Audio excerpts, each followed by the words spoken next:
Uma das grandes promessas que a Bíblia apresenta é a liberdade. Mas qual que é o propósito dessa liberdade? Será que ela tem um aspecto negativo também? Por que quando Deus promete, as coisas parecem ser complicadas demais e demorar muito para acontecer? No programa Está Escrito de hoje, nós vamos estudar como Deus liberta os seus filhos do cativeiro do pecado. Fica comigo porque o programa já começou.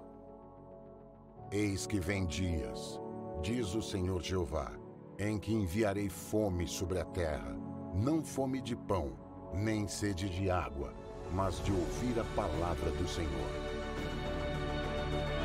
Jesus respondeu, está escrito, nem só de pão viverá o homem, mas de toda palavra que sai da boca de Deus. Está escrito, apresentado por Robson Menezes. Olá, mais uma vez aqui, você conectado na TV Novo Tempo, muito obrigado por você ter o carinho da audiência, acompanhando aqui o programa mais uma vez. Eu espero que Deus, nesse instante, te abrace aí, dando a você paz, a graça, o perdão e tantas coisas mais que você está precisando. Hoje eu tenho a alegria de estar aqui acompanhado no cenário do programa Está Escrito de dois amigos. Quero mandar um abraço aqui para eles. Vocês não estão vendo aí, eles estão aqui no escurinho, atrás do cenário, acompanhando. Quero mandar um abraço para o Gabriel, também para o Vanderlei. São pessoas que acompanham o ministério, que estão ali sempre junto, trabalhando nas redes sociais. Eu queria agradecê-los aqui porque vocês estão com a gente, viu? Um grande abraço para vocês. E ao mesmo tempo quero agradecer você que sempre está presente aqui e sempre costuma aproveitar o trabalho que nós fazemos de preparar materiais para estudar. Você pede para estudar, para entender mais, para crescer no conhecimento. Isso é importante. Nós aqui preparamos para você essa revista Esperança que fala sobre a cura do pecado. Você precisa saber o que é que essa doença faz na sua vida. É essencial a gente lidar com o pecado do jeito que a Bíblia fala que a gente precisa lidar. E a gente vê por aí que tem muita gente ignorante no mundo espiritual, porque não lê, porque não estuda. Então essa daqui é como se fosse uma prova para você testar o seu conhecimento e saber lidar com as situações difíceis. Por exemplo, uma coisa que as pessoas têm muita dificuldade de entender sobre o pecado. A lei deixou de existir porque Jesus veio mostrar a graça? Qual que é o relacionamento da lei e do pecado? Tem muita gente que diz aí a lei foi abolida e pronto, acabou. Mas o que a Bíblia fala sobre esse assunto? Você quer saber mais? Veja, eu só falei de um detalhe aqui, de um dos estudos dessa revista. Você precisa entrar em contato com a gente, ligar agora. Você está vendo no GC, o número do telefone é o 0 operadora 12 21 27 31 21. Deixa eu lembrar para você que de segunda a quinta a nossa central de atendimento fica até às 11h30 da noite. Então você não tem desculpa, você pode ligar, a gente vai responder aqui a sua chamada. Se você preferir mandar uma mensagem de WhatsApp, você pode então mandar para o número 12 98244 4449, tá bem? Está aparecendo aqui o número, você pode mandar uma mensagem, você vai receber um link. Quando você clicar nesse link, você vai responder algumas informações, apontar o melhor endereço e você vai receber na sua casa, sem custo nenhum, a revista Esperança, a cura do pecado. Se você já fez esse estudo e quer continuar aprendendo mais, nós temos aqui mais de 30 diferentes revistas. Aqui a minha diretora sempre, a Raiane, fica falando, olha, pastor, fala daquele recurso se alguém não tem. Então veja, você pode entrar em contato e pedir qualquer curso, são vários. Sobre Apocalipse nós temos 4, para você ter uma ideia. Você vai se tornar um especialista da Bíblia. Você pode entrar em contato e pedir para você estudar, aprender, crescer e ajudar as pessoas que tanto precisam. Mas tudo isso só é possível, a nossa escola bíblica funciona, alcança aproximadamente 2 milhões de alunos, porque você, anjo da esperança, nos dá condição de levar a mensagem através desses materiais, através de tudo que nós fazemos aqui. Você é o nosso braço direito para continuar fazendo com que a pregação do Evangelho alcance aqueles que mais precisam. Nesse mês de março, a gente espera aí que você nos ajude na campanha Uma Doação Dobrada. É um esforço que a gente vai usar da sua doação para fazer aqui coisas importantes para o sinal da TV alcançar lugares que ainda nós não conseguimos chegar e também usar para rádio, usar para web. Nós precisamos da sua ajuda e se você não sabe como fazer isso, é só ligar aqui para o número do telefone que está aparecendo no GC, é o 0 operadora 12 21 27 30 30. Deus abençoe você e que juntos, nessa parceria, a esperança alcance mais e mais lugares. Nós estamos aqui na série estudando o livro do Êxodo e eu queria te convidar nesse momento para a gente entender um pouco melhor como que é que Deus trabalha com a liberdade. Como é que Ele liberta o seu povo? Como é que Ele libertou o povo lá do cativeiro do Egito? Para isso você me acompanha aqui na Bíblia, no livro do Êxodo, capítulo 6. Eu quero ler um verso que ele não é muito lembrado pelas pessoas, mas ele é extraordinário. Olha só que interessante, Êxodo 6, o verso 6, diz assim: portanto, dize aos filhos de Israel, eu sou o Senhor, e vos tirarei de debaixo das cargas do Egito, e vos livrarei da sua servidão, e vos resgatarei, perceba, com o braço estendido, com grandes manifestações de julgamento. Tudo que Deus faz, Ele é extraordinário, Ele é abundante, Ele é eterno. Veja, Deus ele não começa uma guerra para abandoná-la. Ele não constrói uma casa para deixar o projeto pela metade. Deus ele é bom e a sua especialidade é consumar, é completar, é acabar tudo o que Ele planejou. Como disse lá o profeta Isaías, capítulo 43, o verso 13, agindo Deus, quem é que vai impedir? Deus não apenas prometeu libertar o seu povo, Ele garantiu que faria isso com grandes manifestações de juízo. Veja, no seu juramento, Ele estava assegurando que Ele não faria algo pequeno, Ele ia fazer algo extraordinário, que Ele faria de acordo com o clamor por justiça, de acordo com o sofrimento que os hebreus haviam experimentado durante todo o período do cativeiro. Aqui, na verdade, nós estamos diante de uma promessa de Deus de indenização que Ele oferecia para os hebreus. Ele está dizendo, eu não vou apenas libertar, eu vou indenizar vocês. Vai ser grande, vai ser extraordinário. Quem se sente lesado, em qualquer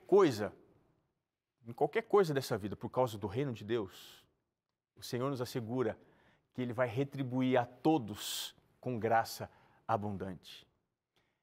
Tem um texto extraordinário no Evangelho, está lá no Evangelho de Marcos, capítulo 10, o verso 29 e 30. Eu queria ler aqui com você. Diz assim, tornou Jesus, em verdade vos digo, que ninguém aqui tendo deixado casa, irmãos ou irmãs, ou pai ou mãe, ou filhos, ou campos, por amor de mim, por amor do Evangelho, que não receba, diz ele, já no tempo presente, o cêntuplo de casas, irmãos, irmãs, mães, filhos e campos. E no mundo por vir, a vida eterna. Você está vendo que o que Jesus promete é que se você se sente penalizado por alguma coisa, por causa do Evangelho, Ele está dizendo que o Evangelho assegura o seu direito de justiça. Se você tem uma dúvida se vale ou não a pena seguir a Jesus, a resposta é claro que sempre vai valer a pena. Na perspectiva do mundo, talvez, das coisas aqui, as pessoas acham que não, mas Jesus diz, olha, vocês vão receber 100 vezes mais, é Ele que está prometendo, e no porvir vocês vão receber a eternidade. Mas o que é que Deus prometeu para o povo dele que estava lá no Egito? O que eles deveriam esperar daquela promessa? Qual é essa liberdade que Deus havia prometido para eles? Vamos entender primeiro aqui qual que é a realidade da libertação que Deus ofereceu ou prometeu para o povo que estava lá no Egito. A primeira coisa que a gente precisa entender dentro desse contexto é o que Deus prometeu para eles, para os hebreus. A primeira coisa que a gente se depara aqui é um contexto de liberdade versus libertinagem. Ou seja, qual que é a causa da libertação? Qual que é o propósito da libertação? Tem muita gente que acha que a libertação, na verdade, ela é um passe para a libertinagem. Ou seja, que Deus ele nos salva e se ele nos salvou, eu posso fazer o que eu quiser. Tem alguns até que têm dificuldade de entender a questão, se a gente está debaixo da lei ou se estamos debaixo da graça. Vamos tentar entender nessa história aqui qual que era o propósito do êxito e aplicar isso para o contexto da libertação que Cristo oferece do pecado também. Lá em Êxodo capítulo 3, o verso 12, Deus ele fala o seguinte aqui para o povo. Êxodo capítulo 3, o verso 12. Deus lhe respondeu: eu serei contigo, e será este o sinal de que eu te enviei. Depois de haverdes tirado o povo do Egito, servireis a Deus neste monte. A promessa não para aí. Êxodo 7, o verso 16. E lhe dirás: o Senhor, o Deus dos Hebreus, me enviou a ti para te dizer: deixa ir o meu povo, para que me sirva no deserto. E até agora não tens ouvido. Veja, a promessa de Deus, agora feita através de boca humana. Êxodo 12, o verso 31, diz assim: então naquela mesma noite, o faraó chamou a Moisés e Arão e lhe disse: levantai-vos, saí do meio do meu povo, tanto vós como os filhos de Israel, ide, presta atenção agora, ide, e servi ao Senhor, como tendes dito. Você percebe que essa palavra se repetiu nesses 3 textos que eu li do Êxodo? O objetivo era servir a Deus, Êxodo 3:12. Êxodo 7:16, para que sirva a Deus no deserto. Êxodo 12:31, o faraó diz: saiam daqui, para que vocês consigam servir ao Senhor. Havia ficado muito claro para Moisés e também para o faraó, veja, são ambos que falam aqui na cena, qual era o propósito da libertação. Veja, o povo seria libertado para servir. Veja, eles então trocariam a escravidão forçada pelo serviço liberal, voluntário a Deus. A liberdade, então, ela vai colocar a gente diante desses 2 aspectos. O primeiro aspecto é um aspecto negativo da liberdade. E o segundo aspecto é um aspecto positivo. Eu queria começar com você pelo aspecto negativo. Vamos entender um pouco melhor. Nós, no aspecto negativo, somos libertos de alguma coisa. Somos libertos de uma causa que nos aprisiona, que nos faz cativos. Vamos entender agora um pouquinho mais o que seria essa causa que nos faz viver no cativeiro. O aspecto negativo da libertação, ele está diretamente relacionado a uma impossibilidade. Ou seja, o pecado, o cativeiro, é algo muito maior do que a nossa capacidade de fuga. Assim, humanamente falando, a gente não pode nunca abandonar o pecado. O povo não poderia abandonar o Egito, está entendendo? É nesse sentido que a libertação de Deus ela vai ser extraordinária. Ele demonstra, através do seu poder e através de grandes manifestações de julgamento, que ele pode nos libertar daquilo que a gente não consegue. Para isso, a ação de Deus ela vai ser apoteótica, porque ela vai ser a causa do aprisionamento que agora vai ser desfeita. A separação vai ser rompida. Veja, não foi somente para os hebreus que Deus prometeu essa libertação do cativeiro. Nós, olha, eu, você, nós também fomos libertos do cativeiro do pecado. Esse aspecto negativo de libertação, ele aponta sempre a libertação de alguma coisa. Eu sempre serei liberto de algo. No nosso caso, nós somos libertos do nosso maior inimigo, que é o pecado. Mas tem um segundo aspecto da libertação, que não é um aspecto negativo, mas é um aspecto positivo. Nós não somos libertos de algo no aspecto positivo. Nós somos libertos para algo. E aí você encontra o propósito dessa liberdade. Dentro desse aspecto positivo da libertação, não está uma impossibilidade, mas está agora uma possibilidade que é exclusiva de quem experimentou a libertação. Veja, somente os libertos, eles vão poder alcançar o propósito da sua liberdade. Ninguém vai conseguir fazer isso se de alguma forma ainda estiver aprisionado pelo pecado. Porque nós somos libertos do pecado, porque a gente já experimentou essa primeira coisa, a libertação, agora a gente pode desenvolver o motivo da nossa libertação. E que motivo é esse? É servir a Deus. Veja, o liberto, ele não está livre para agir na libertinagem. É exatamente isso que Pedro escreveu na sua carta, e eu quero ler aqui com você, primeira carta de Pedro, capítulo 2, o verso 16, ele diz assim: como livres que sois, não usando todavia a liberdade por pretexto da malícia, mas vivendo como servos de Deus. Pedro diz, vocês são livres, mas vocês devem viver como servos. Você está entendendo? Não como libertinos. Paulo fala também sobre esse assunto em Romanos, capítulo 6, o verso 1 e 2. Ele diz assim, que diremos, pois? Permaneceremos no pecado para que seja a graça mais abundante? De modo nenhum. Como viveremos ainda no pecado, nós, os que para ele morremos? Você percebe? Eu não sou livre para fazer o que eu quiser para que a graça seja mais abundante.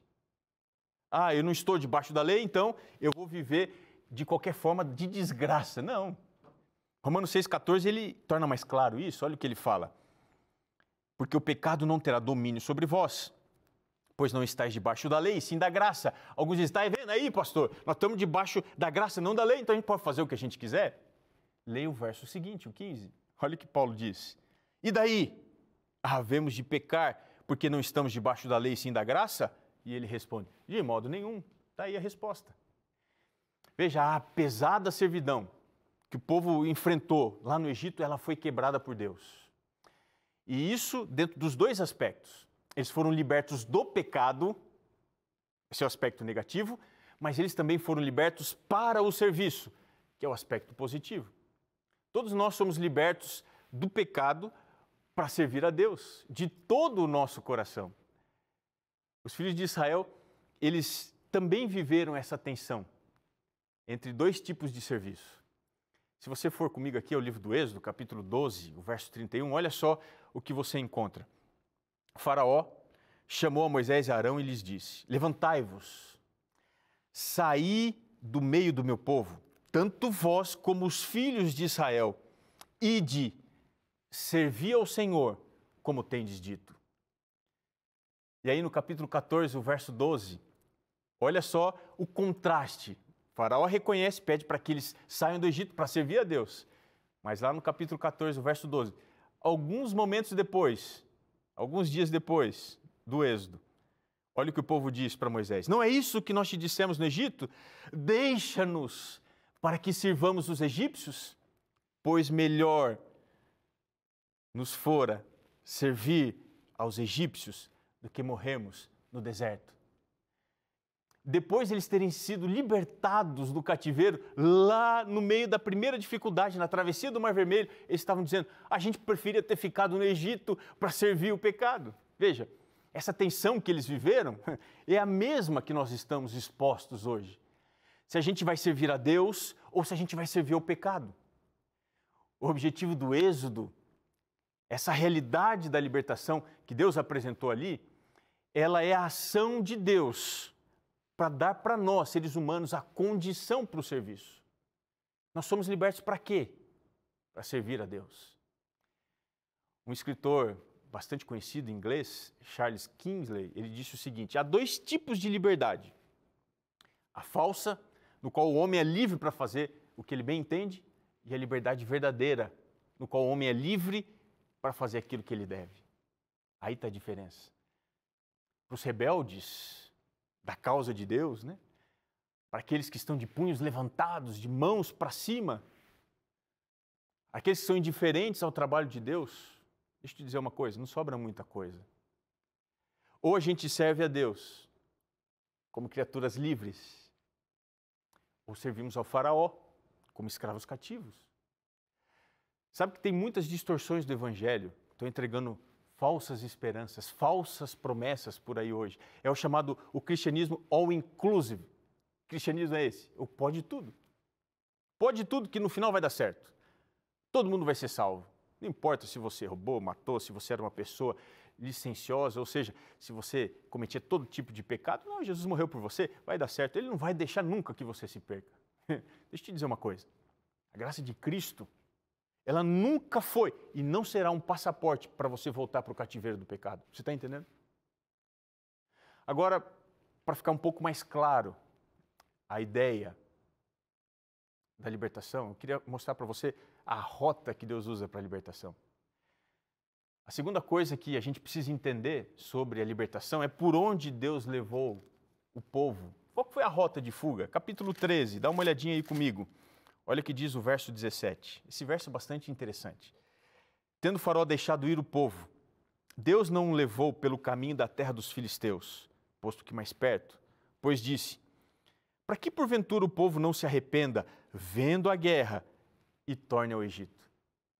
Deixa eu lembrar você outra vez. Tudo que Deus faz é bom, perfeito e necessário. Veja, Deus não brinca com os nossos sentimentos.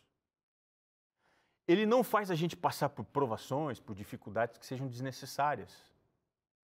Mas é aqui nesse ponto que a gente precisa entender uma coisa, uma ligação muito difícil. No processo da libertação, lá do povo, Deus ele não escolheu a rota mais curta, ele conduziu pelo caminho mais longo. Por que ele fez isso? Você já se perguntou por que nem sempre a vida é fácil quando a gente está ao lado de Cristo? Existem duas razões para isso. Veja, a primeira razão para o caminho mais longo de Deus é que Deus não nos permite entrar em guerras que sejam desnecessárias. Na Êxodo 13:17 diz que ele levou o povo pelo caminho mais longo, que era o caminho da terra dos filisteus, para que eles não vissem, porventura, a guerra, se arrependessem e decidissem voltar para o Egito. Deus sabia que o povo já estava vulnerável demais. Entrar agora no território filisteu seria assumir mais um conflito, mais uma guerra. Não era o plano de Deus arriscar tudo a qualquer preço. Até mesmo o Senhor Deus, que é todo-poderoso, ele escolhe qual guerra ele vai lutar. Ele poderia fazer algo grandioso também na terra dos filisteus, mas a luta contra aquele povo ainda não era devida, ia ter o momento certo.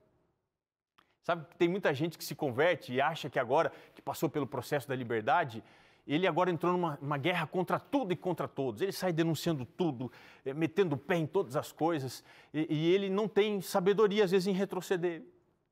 E andar uma segunda milha para você desviar de uma tentação que pode ser forte. O que eu entendo com essa história aqui é que nem sempre eu preciso lutar. Às vezes, o que eu posso fazer, às vezes é melhor se afastar. Ver a guerra pode ser uma tentação enorme. Pode despertar na gente um desejo de voltar para o Egito. O cativeiro do pecado, ele sempre vai parecer um inimigo mais inofensivo, menos perigoso, com menor potencial de destruição. Tem muita gente na vida espiritual, por falta de entendimento, eles dão um passo para frente, sem o consentimento de Deus. Mas depois, por causa disso, eles precisam dar 3 passos para trás, na direção da velha vida. O que você tem que fazer hoje é pedir a Deus discernimento. Senhor, me dá discernimento. Me dá discernimento para eu entender aquilo que é necessário. Segunda razão porque Deus escolhe, às vezes, as rotas mais longas. Deus, ele não nos permite entrar na terra prometida sem antes a gente lutar algumas guerras que são necessárias.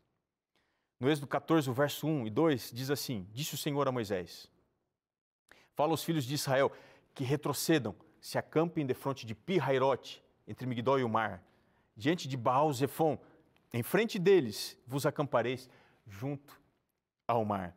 Olha só que interessante. Foi Deus que levou estrategicamente o povo para uma posição vulnerável. Eles estavam encurralados pelas montanhas, pelo mar, estavam encurralados pelo exército de Faraó. O objetivo de Deus era usar o povo para atrair aquele governante raivoso. Ele disse lá no capítulo 14, verso 3, ele diz assim: o faraó vai olhar para nós e ele vai dizer, eles estão desorientados na terra, o deserto atordoou eles. A situação que o povo agora se encontrava era uma situação de desespero. Para que a libertação agora fosse acontecer, a ação de Deus era quase uma ação impossível, como tinha sido lá nas pragas. Mas é diante desse contexto que a gente entende que as vitórias do Senhor sempre vão ser excepcionais. Moisés olhou para o povo e disse: Deus é que vai lutar por vocês. Vocês só vão ficar caladinhos, assistam. Aquela guerra era de Deus. Os israelitas eram apenas convidados de honra para assistir o que Deus iria fazer. E foi exatamente isso que a Bíblia diz que aconteceu. No capítulo 14, Você encontra no verso 24 e 25, na vigília da manhã, o Senhor apareceu no acampamento dos egípcios, uma coluna de fogo e de nuvem. O Senhor alvorotou, ele causou um alvoroço no acampamento, emperrou a roda dos carros, fê-los andar com dificuldade. E então os egípcios disseram: fujamos da presença de Israel, porque Deus peleja por eles contra os egípcios. O mais importante para Deus seja o fato de entrar na terra prometida. Primeiro, era necessário Deus sepultar o Egito nas águas. Antes de Deus construir um futuro de glória, era preciso apagar um passado de dor e sofrimento. Por isso que o povo tinha que passar pelas águas. Paulo entendeu isso na primeira carta aos Coríntios, dizendo que o povo, ao passar pelas águas do Mar Vermelho, eles foram batizados. Exatamente isso o que precisava acontecer. Um grande pregador britânico, George Morrison, ele disse: foi preciso uma noite para Deus tirar Israel do Egito, mas foram necessários 40 anos para tirar o Egito de Israel. Você consegue entender a complexidade? A guerra contra o Egito levou uma vida toda no deserto. Mas nessa batalha, Deus, ele não tirou o seu povo de campo. Ele não os afastou da guerra. Pelo contrário, Deus atravessou com o povo o meio das águas e acompanhou o seu povo até que eles tivessem condição de entrar na terra prometida. Sabe, nada melhor do que algum tempo no deserto, andando na velocidade de Deus, servindo uma causa de libertação contra o nosso maior inimigo, que é o pecado, para a gente entender que no deserto nós precisamos deixar o Egito para trás. Você está entendendo? A gente precisa se preparar para entrar na terra prometida, mas antes é preciso deixar o Egito para trás, para então a gente estar pronto para entrar e viver aquilo que está logo à frente. Se você se sente como os hebreus, andando assim num caminho longo, se você está preocupado com os perigos, no meio da falta, da provação, no meio da dificuldade, nunca se esqueça que no deserto você está na oficina de Deus, recebendo os reparos que são necessários para a eternidade. Ele está trabalhando na sua vida. Permita Deus entrar agora no seu coração e fazer o que é necessário. Você pode orar comigo? Podemos abrir o nosso coração para Deus? Senhor, a gente não entende, a gente não vê nem percebe com profundidade e exatidão as coisas que o Senhor está fazendo em nós. O Senhor está fazendo por nós. Mas mesmo assim, nós estamos entregando o comando da nossa vida para que o Senhor assuma e nos leve em segurança ao paraíso, à eternidade, nos dando a salvação em Cristo Jesus. Nós assim oramos, entregando a nossa vida a Ele. No nome de Cristo, assinamos essa prece. Amém. O programa está terminando, mas eu queria te dizer, foi um prazer enorme estar aqui com você e te lembrar do maior desafio da sua vida, que é se lembrar de que está escrito: nem só de pão viverá o homem, mas de toda a palavra que procede da boca de Deus. Um abraço e até o nosso próximo encontro.